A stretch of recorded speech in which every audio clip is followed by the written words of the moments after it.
How can you compete with a partner or a competitor like Tesla that if they do figure out computer vision and don't have to put LiDAR on, and Elon can make, I think he's made 1.9 million cars in the best year.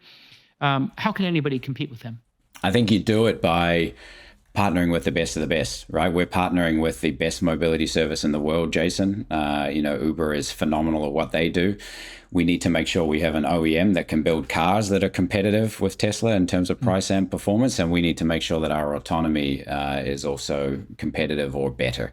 I think the LiDAR part is not going to be the game changer there. I've heard a debate about that with the LiDAR that people say, oh, it's $500, but that might be one that you wouldn't actually use, and they're not quite there yet. Like the LiDARs you're using today are more than 500, I would assume. Well, we use several solid state LiDARs. I won't give away our suppliers' negotiated pricing, sure. But it is definitely sub $1,000 per LiDAR. You've been to China, I assume, and tried some of the self-driving cars over there. And we've also seen in Wuhan, of all places, some protests from drivers there. And there is some discussion in China of limiting the number of licenses to protect jobs, because young men in China, they have these driving jobs. And, when you get to 20% unemployment amongst young men, that's not a great thing for societies. You can see Spain, Greece, Italy. What did you learn about some of those Chinese players? Are they the real deal? And how do you look at them as competitors?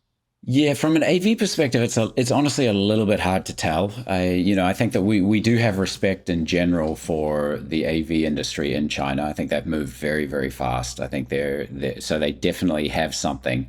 The bar for performance for launching driverless in China versus the US, I suspect, is dramatically different. We don't know exactly what that is, but I've heard that there's pretty strong support from regulatory bodies over there to help, even in the event of accidents and so on, to really help accelerate that industry. I'd say broadly, though, the automotive market, what we've seen in China is phenomenal. So BYD was our partner for our R3 custom vehicle, the most recent one that we were intending on scaling and then decided to pull back on.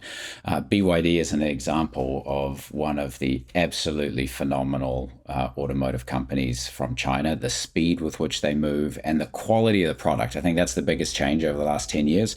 The quality of the vehicles that they're putting out, both fit and finish, but also the tech that's inside them, of being able to just speak to them in natural language, and all of the tooling and the ADAS and so on. It's absolutely phenomenal. And I think that, there's very, very good reason for European and US automakers to be pretty nervous. And frankly, I think that's where a lot of the protectionism push is coming. I think in the US, it's going to be successful, right? I don't think we're going to see a lot of Chinese EVs, and certainly not Chinese AVs, penetrate the market. But I think there's no question that the underlying vehicle technology is very impressive. And here I have a picture of the BYD Dolphin, Jason, that you requested. Everyone take a look. Yeah, I took a couple of rides in these. They're all over Mexico City. They are dirt cheap.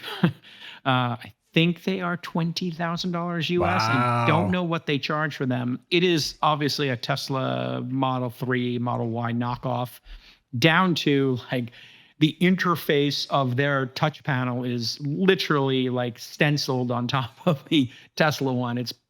They're not known for their respect for IP in China. Obviously, you can check Disney and the music industry in there, and the software industry for that. But you sort of alluded to the protectionism.